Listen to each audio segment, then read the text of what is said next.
In deze envelop zit de winnaar van de Vrijwilligersprijs 2011.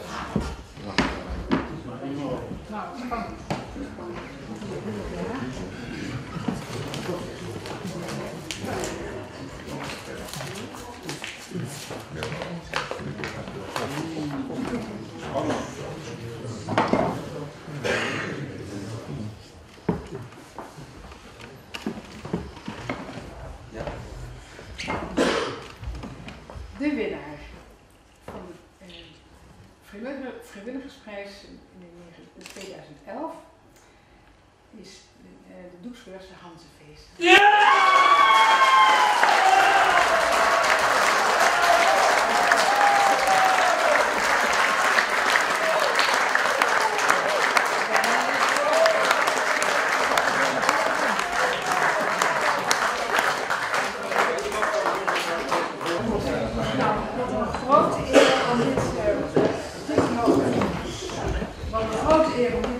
Vertellen en om dan uit te mogen reiken naar u.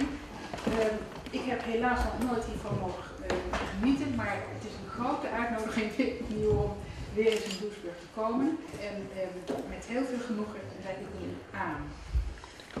Alsjeblieft.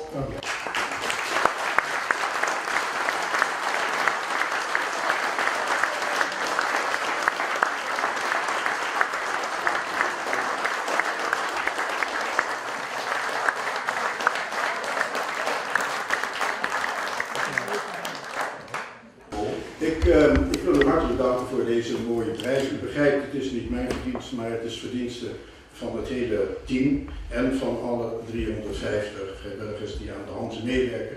En een grote nadruk, daar was Wilma denk ik apart genomineerd, gaat ook naar de naaisters die op zaterdag 350, zijn er nu al 500 jurken in elkaar genaaid hebben.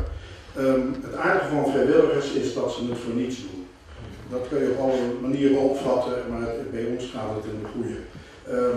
Ik heb in alle films gezien dat ons gemeenschappelijk doel is, blijkbaar, om Doesburg op de kaart te zetten. Zo langzamerhand kunnen we dus aan een atlas gaan denken. Ik heb bij een cursus toevallig gehoord dat de eerste kaart, of dat Doesburg sinds 1543 op een kaart voorkomt van Jacob van Deventer. Daarvoor moet het al 200 jaar voorkomen op schetskaarten van de zeevaart. Dus wat dat betreft is dat in ieder geval gelukt. Wat we wel leuk zouden vinden is als we met alle betrokkenen erin zouden slagen om Doesburg in het bredere een regiofunctie terug te geven. En dan zullen we vooral in de komende jaren ook uitkijken naar de samenwerking met de DOV. Ik dank u heel hartelijk en nogmaals, het is een team. Dus